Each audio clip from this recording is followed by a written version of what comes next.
2026 vai ser um ano decisivo para o capitalismo mundial. A gente tem aí a Alemanha caminhando para uma ruptura com a China. A Alemanha é o país mais desenvolvido, mais rico da Europa. É uma espécie de BNDES da Europa, o banco da União Europeia. A Zeiss, por exemplo, a primeira que aparece aí no meu canto direito, ela não produz só lentes para óculos, ela produz também espelhos de alta precisão para a produção de chips e microchips. Ela produz um material que é o essencial para poder alimentar a cadeia de semicondutores, sem os quais não é possível ter a inteligência artificial, por exemplo.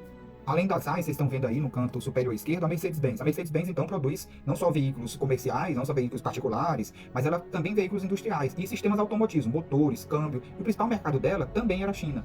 Além dessas duas, vocês veem aqui na minha orelha esquerda, a KUKA, essas máquinas industriais aí de automação da indústria de alta tecnologia, também é a empresa alemã. Ao lado dela a gente tem a Bosch, também outra empresa de alta tecnologia, também alemã. E aí, no meu lado inferior esquerdo, você tem a Siemens, que também é líder mundial em digitalização industrial. Então, a automação da indústria chinesa, ela tinha uma alma alemã, né? E aí essa alma alemã, desde 2019, vai tendo a Alemanha, que era muito dependente do mercado chinês, era o maior mercado da Alemanha, ela vai perdendo esse mercado. E desde 2019, ela vai começando a produzir um déficit, um desequilíbrio nas relações comerciais com a China. O que resulta em 2025 num déficit comercial de mais de 102 bilhões de dólares. E do meu lado direito inferior, a gente tem a BMW, que é uma marca pioneira também na Alemanha de produção de carros elétricos. E tinha na China o seu principal mercado. Também a BMW tem uma queda gigantesca da venda de carros na China.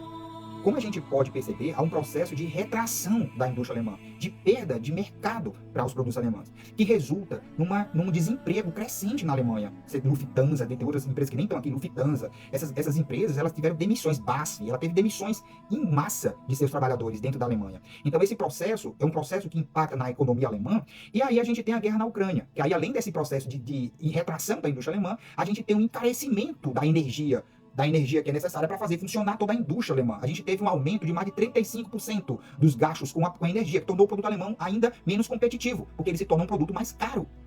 Então, além desses processos de encolhimento da indústria, de encarecimento dos custos com a energia, a Alemanha, então, entra em crise. Com o quê? Com um custo mais elevado, cerca de 35% mais caro que ela tem de pagar para poder fazer funcionar a sua indústria. O custo de energia é muito caro. Ela resolveu ter uma alternativa com os Estados Unidos, substituindo aquele antigo parceiro fornecedor de gás natural, que era a Rússia. E isso foi péssimo para a economia alemã. Os partidos que estão em ascendência na Alemanha, por exemplo, o Alternative für Deutschland, o AfD, Alternativa para a Alemanha, que é um partido que ele tem uma origem, aí uma ligação com o NPD, que era um partido, o Nacional Partido da Alemanha, que era um partido neonazista. Então esse partido de extrema direita, agora ele começa a ganhar espaço no momento que a economia alemã ela se retrai, que começa a ter mais desemprego. E para piorar, com relação a esses conflitos da OTAN, do OTANistão contra a Rússia, a Alemanha passou a destinar muito mais dinheiro para o seu orçamento militar. E começa agora, a Alemanha, que você podia escolher se você ia fazer prestar ou não serviço militar, agora ele se tornou obrigatório. Então ela começa a renascer a máquina de guerra alemã. E a gente tem então para 2026 um novo redesenho da Europa, não apenas a Alemanha, mas também a França, do Emmanuel Macron.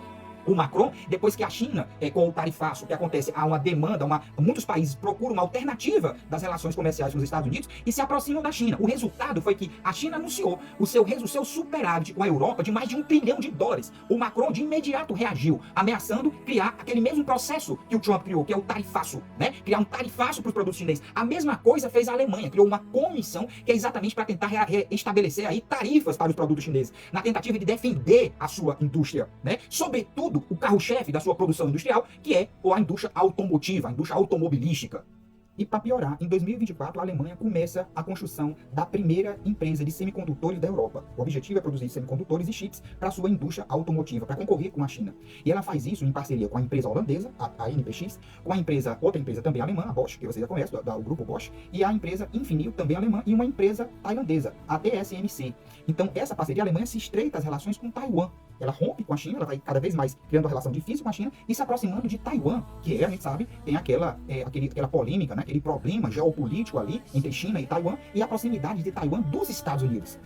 Não só por essa parceria comercial, industrial com Taiwan, mas a Alemanha envia navio militar para o Estreito de Taiwan, tomando o lado desse conflito de décadas entre Taiwan e China.